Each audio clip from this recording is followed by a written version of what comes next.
Done mulching. Thank you Lord. Tapos 5th harvest ng ating upo. 8 bucks. Battle Gourd Monday. So, thank you Lord sa ating mga upo. Grabe ulan guys. At least mainit. So, thank you Lord sa ating blessings. Kahit papaano.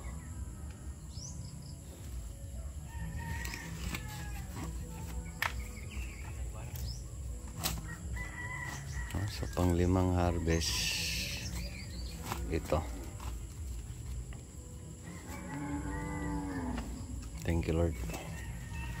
Tapos ang mangyari nito guys, nasa last harvest 12 bucks last Sabado, ngayon ay Monday 8 bucks. Tapos mangyari nito, expected natin the next succeeding week ay maging konti. No? So ano yung dahilan? Bakit ini-expect natin konti na lang yung iha-harvest next week? No? So isa sa mga dahilan ay wala tayong pruning. Hindi tayo nag-pruning kasi di kaya sa oras. Tapos pag sobrang ulan, tapos walang pruning, ito tigok, hindi tutuloy yung mga bunga, no? So ito yung update ng ating upo. Panglimang harvest today, and update sa mais, no? So bukas schedule natin kasi ito yung mahirap sa multiple cropping, no? So ito yung disadvantages and advantages of multiple cropping. So doon tayo sa disadvantages. Pag naka multiple crop, in short, hindi lang isa yung focus mo, marami kang crops, ay tapos sa atin is yung okay lang siguro pag ang area natin ay isa lang, no? Isa lang yung location. So dito is parang 3 barangay yung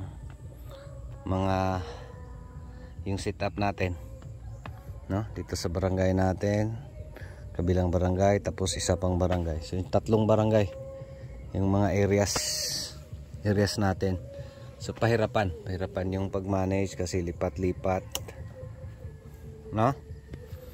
So yan yung disadvantage sa multiple cropping. Tapos considering kailangan mo ng tao talaga. Kailangan mo ng maraming tao. No? So ngayon 4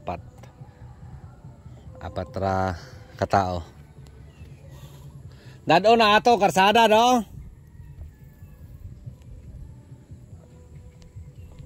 Yayongil lang ninyo 4. Ay di na kaya ni kuan oy dudong. No? So 4 katao, iba-ibang area, iba-ibang tanim, iba-ibang gulay. Sa akin kaya lang, no? Yung pag-manage. Pero yung problema is yung tao. Kailangan mo talaga ng additional na tao, no? So gagawin namin dito, all set na to, all set for siling atsal. Di pa natin na transplant, di kaya today, no? So gagawin natin. So at least ready na yan. So makatanim tayo ng partial lang muna kasi hindi pa natapos yung land prep doon sa baba, no?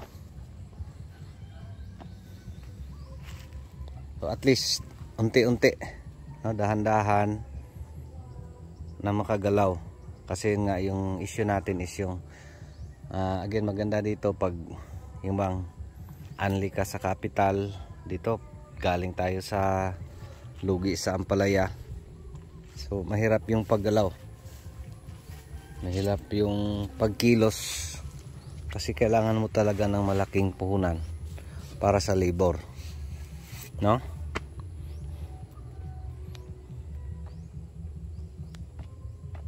So yung disadvantage sa multiple cropping is, number one is yung pag-manage, no, sa iba-ibang tanim, iba-iba yung tututukan mo. Tapos sa atin mas worst pa kasi yung iba-ibang area, malayo-layo, no, sa ibang tanim, ibang location. Kaya pinili natin dito na mag multiple crop or intercrop. At least, no, isang area maraming tanim besides itong sili. Pwede naman natin yan, itong opo, pwede naman natin yan i-prone, no? Tapos yung anticipation natin is yung tag-init, no? So let's see. Ngayon ay January 13, no? So ito yung update. Tapos natin lagay ng mulch partial sa ating na araro o yung managawa ng beds, no? So dito pag may init ng maski 2 days, so mapatuloy natin yan pag land prep. So at least mas madali lang, gagamitan natin ng makina. So ano pa yung disadvantages sa multiple cropping, no? So yung pag-manage, tapos yung labor, no? Kasi pag sabay-sabay, kailangan mo sabay-sabayin lahat. Hindi pwede gaya ng ginawa natin ngayon is palipat-lipat yung mga tao natin. So schedule natin this morning, ito tabo ng mulch, di natapos. So ngayong hapon, tapos harvest sa upo. So bukas naman harvest sa sitaw, no? Tapos harvest sa Ampalaya.